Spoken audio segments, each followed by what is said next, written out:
الناس بدأ فعلا تقتنع ان هناك كائنات فضائيه وان هناك يعني من جده من السعوديه بعت لي اجسام غريبه وما شابه ذلك. والاستاذ محمد قال بالفعل شافه في التلفزيون المصري الرسمي، في تلفزيون الدوله الحكومي، وفي نفس الوقت شافه على اليوتيوب في مواقع موثقه، ليست صور ممكن مثلا يتلعب بيها في الفوتوشوب وما شابه ذلك. الحقيقه عاوز اعرج مع حضرتك استاذ شريف، وانت باحث اسلامي، هل ذكر الاسلام اسلامنا الكريم ان هناك سيوجد في نهايه الزمان؟ واظن اننا يعني اقتربنا من نهاية، يعني هل هناك دليل اننا الان اقتربنا من نهايه الزمان ام لا؟ هناك ادله كثيره ان احنا في نهايه الزمان. هناك حديث صحيح نعم. صحيح مسلم 2896 بقول صحيح مسلم 2896 بوضوحه. تمام. كيف أنتم إذا منعت العراق فزاها ودينارها، وكيف أنتم إذا منعت الشام مديها ودينارها، وكيف أنتم إذا منعت مصر أردبها ودينارها، وعدتم من حيث بدأتم وعدتم من حيث بدأتم وعدتم من حيث بدأتم. ده حديث ضعيف. والله العظيم حديث صحيح. حديث ضعيف. طب أستاذ عوض، ونرجع صحيح أم ضعيف. أستاذ عوض من المنصورة، أهلا وسهلا. السلام عليكم. عليكم السلام ورحمة الله وبركاته. أهلا وسهلا. يا أهلا بحضرتك. اتفضل. أنا بس أعاتب على الأستاذ الباحث الإسلامي في التعامل مع هذا الرجل. هذا الرجل بيتكلم بأسلوب يكاد يكون أنا خايف من إنه يعني يؤثر على الآخرين بأسلوبه الذكي اللي الرسول صلى الله عليه وسلم نبهنا منه، إنه من اللي زي ده بنخشى من اللي بيتكلم بلسان زي ده. الرجل مع احترامي له الشديد انه الاستاذ الباحث، للاسف انا ما كنتش من الحلقه من الاول. الدكتور احمد شاهين هو معاه الدكتوراه بالفعل في علم الفلك وله دراسات. حضرتك انا لا انكر عليه لانه قاعد في اكتر من قناه واتكلم بنفس الاسلوب وبيتكلم بكلام يكاد العامه يصدقوه. طيب ردك ايه يا استاذ عوض؟ حضرتك بتعمل ايه يا استاذ عوض؟ انا عاتب على الرجل اللي قاعد مش قادر اقول لك كلمه اصعب من ان انا اقولها على الهواء، انه ما يهمش. انا اسف، هناك من الاخرين اللي تقدر حضرتك تجيبهم يناقشوا هذا الرجل.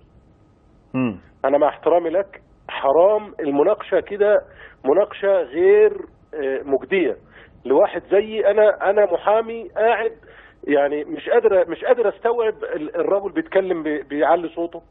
حتى هو للاسف الشديد الدكتور اللي هو بيتكلم بالروحانيات يعني قاعد باسلوب الابتسامه اللي هي ايه، كانك مسيطر على اللي قدامك وكانك فائز عليه في المناقشه. يعني هو الدكتور احمد شاهين دايما زي ما قلت لحضرتك هو بيتكلم بالفعل انا ما بتعصبش يعني بدراسات وابحاث، لاني صاحب ايمان. بالمناسبه الاستاذ شريف يا سيد الفاضل هو باحث اسلامي. الايمان يا دكتور احمد انا ما اعرفش حضرتك، انا على يقين من اللي انا بقوله صاحب. طيب انت يا استاذ عوض انت اذا مش مقتنع. كلمه بسيطه انت بس. هل مقتنع ام مش مقتنع في البدايه؟ استاذن حضرتك يا استاذ ابراهيم. انت راجل محامي فبالتالي مثقف، يعني هل انت مقتنع بما يقوله الدكتور احمد بان هناك كائنات فضائيه وان هناك يعني امور موجوده من حولنا ولا يدركها الاخرون ام لا؟ ممكن اكلم الاستاذ؟ اتفضل استاذ عوض. استاذ عوض، انا غير مقتنع اطلاقا بكل الدراسات اللي الرجل عاملها. تمام. لكن هو بيقول انا عامل دراسات واخد فيها دكتوراه. مظبوط. يعني انا علشان انكر عليه لابد اكون انا صاحب صفه ومختص في هذا اشكرك شكرا جزيلا استاذ عوض. اسالوا اهل الذكر ان كنتم لا تعلمون. الاستاذ عوض يقول انا لا اعرف الاستاذ احمد. هو ما كانش حد ساله انت تعرف الاستاذ احمد ولا لا؟ يعني لا يعني استاذ عوض عفوا استاذ عوض بيقول يعني لابد ان يسال اهل الذكر. يعني هو بيقول المناظره يعني متوازنه، كان عايز حد يعني يجي يناظرني يكون في العلم والاسلام يعني قوي. يا استاذ المحترم يعني الكفه مرجحه لصالحي، هو يوصف كده. يا استاذ المحترم الاستاذ عوض نفسه بيقول انا راجل محامي لست باهل ذكر، يعني وبالتالي المفروض يبقى اهل الذكر هو اللي يردوا على واحد زي الدكتور احمد. انا مش اهل، هو راجل محامي بيقول انت مثقف انا بتكلم قال لا ما اقدرش ارد انا محامي. اتباع الاستاذ احمد كثيرون. اتباع الاستاذ احمد كثير. هو كان حد ساله قال له انت تعرفه ولا ما تعرفوش؟ المؤامره استاذ ابراهيم بعد اذنك كنا بنتكلم عن صحيح مسلم 2896 وقال يا استاذ المره الثانيه من ساعه ما نظريه المؤامره الناس تبعي، انا تبع الجن، انا تبع الدجال. يا استاذ ابراهيم كنا نتحدث عن صحيح مسلم، رقم الحديث صحيح مسلم 2896. ايوه يقول الأستاذ ضعيف. من أين لك بأنه ضعيف؟ البخاري ومسلم طلعوا منه أكثر من 60,000 حديث، طلعوا منه أكثر من 53,000 حديث ضعاف ومالوش سند، ما فيش إلا 6,000 بعض بس من البخاري. أصح كتب بعد كلام رسول أنا الله. بقول لحضرتك إيه، ده علماء أئمة الإسلام أكيد. والسنة خرجوا من البخاري 53,000 حديث ضعيف. يعني قولا واحدا الدكتور أحمد أئمة الإسلام والسنة قال لك البخاري ليس لا لأن البخاري يا أستاذ أحمد، أولا عفوا الدكتور أحمد عمر هاشم وهو أستاذ الحديث في مصرنا الحبيبه، البخاري كله مش خرجوا منه صحيح، كتاب خرجوا منه ضعيف. والحقيقه انا ما قلتش اصح الراجل انا لا انسى منه ضعيف. دكتور احمد عفوا انا لا انسى انا ما قلتش حمأة وجرأة الدكتور احمد عمر هاشم استاذ علم الحديث عندما سئل هذا الكلام فقال اصح كتاب بعد كتاب رسول الله صلى الله عليه وسلم وسنه الرسول صلى الله عليه وسلم والقرآن هو حديث صحيح البخاري ومسلم. انا ما قلتش كده، انا ماليش دعوه باصح، انا بقول لك صحيح لكن خرجوا منه احاديث ضعيفه. طيب الصحيح هو اللي باقي. استاذ رضا كفر الشيخ، السلام عليكم ورحمه الله. اهلا وسهلا استاذ رضا. السلام عليكم. عليكم السلام ورحمه الله، اتفضل. والله انا عايز اقول لحضرتك اتفضل. ان المناقشه غير متساويه على الاطلاق. بمعنى الاستاذ احمد بكل ما يمتلكه يعني من قوه في الراي، وان كنت غير مقتنع باللي بيقوله يعني، ولكن الاستاذ الباحث الاسلامي اللي في ريحه مظلوم لان هو غير مطلع. طيب صوته بيعلي وده دليل على ضعف موقفه.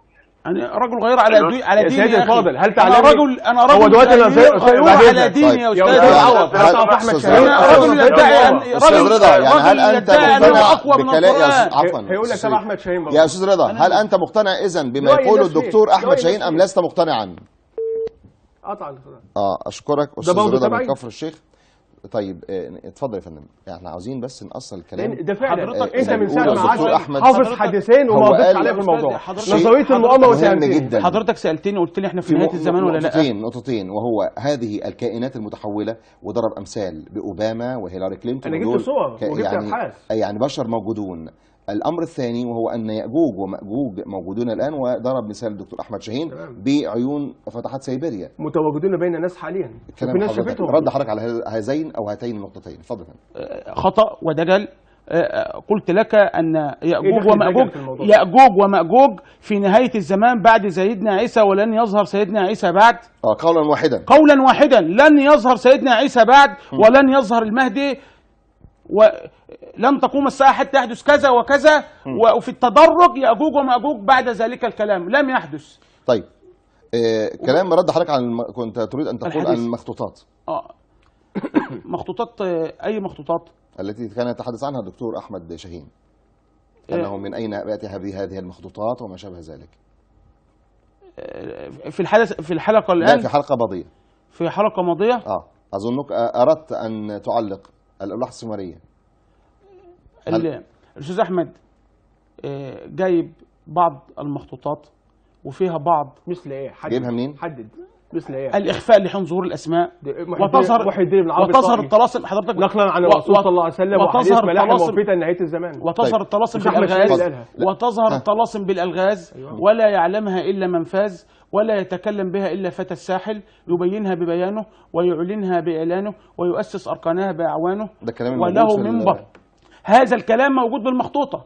وله منبر منه يسمع وينصت له إذا تكلم، ومنه الكل يتعلم. فينقلهم بلطائف فكره ويعلمهم إلهام ذكره، فيفهموا المؤامرة وهو متنقل رحال يتأمل بالجبال. أستاذ أحمد أسقط هذا الكلام على نفسه.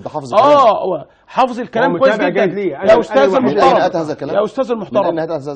من أين أتى هذا الكلام؟ يبقى هو صلب الموضوع. صلب الموضوع هو يظن أنه فتى الساحل. يظن أنه فتى الساحل. من قال لك ذلك؟ هو يظن. اسأله. هل أنت تظن ذلك؟ قال لك يظن. من أين ما بيردش. دكتور أحمد أخيرا بس عشان وقتنا خلاص. يبدو دكتور أحمد من أين الناس كلها هي من أين أتى هذا الكلام؟ دكتور أحمد يا أستاذ المحترم. يا أستاذ دكتور أحمد هذا الكلام من أين أتى؟ في جميع المجالات.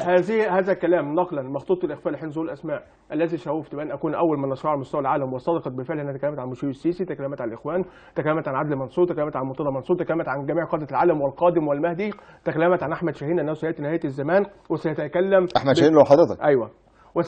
انا قلت الكلام ده في الحلقه اللي فاتت.